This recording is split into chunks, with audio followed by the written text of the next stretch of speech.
नमस्कार, आपका स्वागत है। आज हम एक बहुत ही आम, जानी पहचानी सोच पर बात करेंगे। खाओ, पियो और मौज करो। अक्सर लगता है कि ये जिंदगी जीने का एक बेफिक्र, मस्त तरीका है। हाँ बिल्कुल, सुनने में तो यही लगता है। हमारे पास कुछ स्रोत हैं जो इस नजरिए को थोड़ा गहराई से देखते हैं, इसका विश्लेषण करते हैं।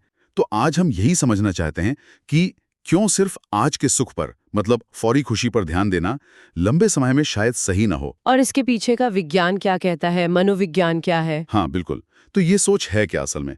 मूल रूप से यही कि भाई आज में जियो, कल की फिक्र छोड़ो, बस आनंद लो, आराम करो। सुनने में तो बहुत आकर्षक लगता है ना? लगता तो है, लेकिन इसे अक्सर थोड़ा सतही माना जाता है, कम गहरा। क्यों? चलिए इसी को समझते हैं। हाँ, ये एक दिलचस्प विरोधाभास है कि जो चीज फौरन खुशी देने का वादा करती है वो कहीं ना कहीं एक खालीपन की तरफ ले जा सकती है। सही कहा। तो ये जो फौरी खुशी है और एक होती है लंबे समय तक चलने वाली संतुष्टि, इसमें क्या फर्क है? हमारे स्रोतों में खुशी के विज्ञान का जिक्र है। हाँ, वो बताते हैं कि जंक फूड, पार्टी वगैरह ये सब मजे तो देते हैं, पर वो बस एक टेम्पररी डोपामाइन बूस्ट जैसा है। बिल्कुल। वो एक किक है जो जल्दी खत्म हो जाती है।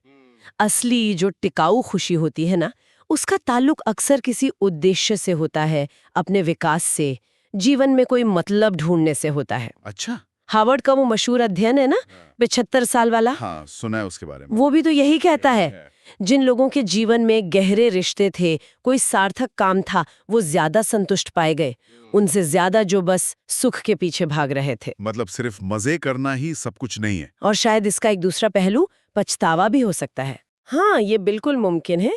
देखिए, जरूरत से ज्यादा खाना पीना या दूसरी चीजों में ध्यान भटकाना, इसके नतीजे हम सब जानते हैं। सेहत पर असर पड़ता है, पैसों की दिक्कतें आ सकती हैं और एक तरह का भावनात्मक खालीपन भी महसूस हो सकता है। और मस्तिष्क विज्ञान क्या कहता है कि जब हम फौरी इच्छाओं को थोड़ा रोकते हैं, जिसे आत्मनियमन कहते हैं, अच्छा। इसमें दिमाग का एक हिस्सा प्रीफ्रंटल कॉर्टेक्स मदद करता है। यह हमें कंट्रोल सिखाता है। अच्छा। तो हम अनुशासन सीखते हैं और यही अनुशासन लंबे समय की संतुष्टि के लिए बहुत जरूरी है। तो ये सिर्फ विल पावर की बात नहीं हुई, ये तो दिमाग की बनावट से भी जुड़ा है। जी बिल्कुल। लेकिन कई बार लोग जैसे जाल में फंस जाते हैं ना, शायद इसे सुख का जाल या प्लेजर ट्रैप कह सकते हैं। हाँ, ये एक बहुत अहम बात है। होता क्या है कि जब कोई लगातार सिर्फ सुख की तलाश में रहता है, तो दिमाग वो उस उत्तेजना का आदी हो जाता है, खासकर डोपामाइन के असर का, अच्छा, तो फिर? जो नशे की लत जैसे बर्ताव की तरफ ले जा सकता है। ओह। तंत्रिका विज्ञान में से कभी-कभी डोपामाइन की कमी का प्रभाव भी कहते हैं। मतलब दिमाग उस केमिकल के प्रति कम सेंसिटिव हो जाता है। अच्छा, तो ये डोपामाइन वाला मामला क्या है असल में? ये कैसे काम करता है? देखिए, सुख देने वाली चीजें जैसे अच्छा खाना या कोई नशा या शॉपिंग भी ये डोपामाइन नाम का केमिकल रिलीज करती हैं। ये हमें वो अच्छा महसूस कराता है, वो फील गुड फैक्टर देता है। हाँ। लेकिन इसका असर, जैसा मैंने कहा, ज्यादा देर टिकता नहीं, अल्पकालिक होता है और समय के साथ दिमाग इसकी आदत डाल लेता है। एक मनोवैज्ञानिक थे, विक्टर फ्रैंकल, उनकी एक बात मुझे याद आती है। बताइए।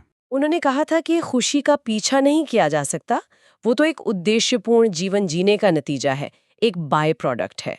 बिना किसी गहरे मतलब के जिंदगी बस मौज मस्ती से भरी होने के बावजूद खोखली लग सकती है। सही बात है। और ये भी तो है कि हम अच्छी चीजों के कितने जल्दी आदी हो जाते हैं। स्रोतों में एक और दिलचस्प चीज का जिक्र है, हेडोनिक अडेप्टेशन। हाँ, सुख अनुकूलन। कि कैसे लॉटरी जीतने वाले लोग भी, या जो शानदार छुट्टियों पर जाते हैं, बिल्कुल। वो भी कुछ ही हफ्तों में अपनी खुशी के पुराने बेसलाइन लेवल पर वापस आ जाते हैं। हाँ, यही है सुख अनुकूलन।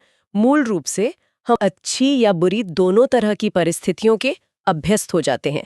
इसका मतलब ये नहीं कि खुशी महसूस ही ना करें, पर यह जरूर बताता है कि लगातार बाहरी सुखों से मिलने वाली खुशी टिकाऊ नहीं होती। तो फिर बेहतर नजरिया क्या हो सकता है?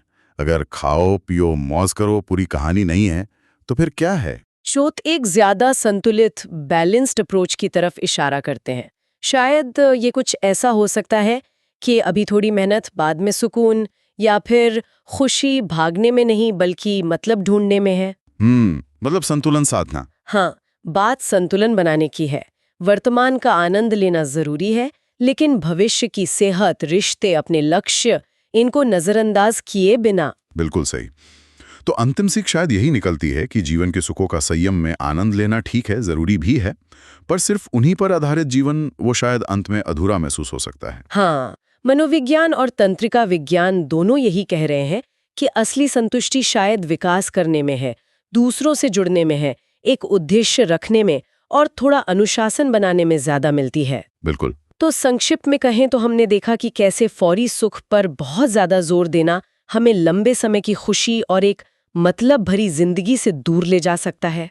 वो डोपामाइन का चक्र, सुख के आदी हो जाने की हमारी प्रवृत्ति और गहरे मानवीय रिश्तों का महत्व, ये सब यही बताते हैं कि एक ज्यादा बैलेंस्ड रास्ता शायद ज्यादा फायदेमंद है। सही। और यहाँ एक बहुत जरूरी सवाल उठता है जिस पर शायद श्रोताओं को सोचना चाहिए कि कोई व्यक्ति वर्तमान पल के जरूरी आनंद और भविष्य की भलाई और एक गहरे उद्देश्य के बीच वो सही संतुलन कैसे खोज सकता है। ये वाकई सोचने लायक बात है।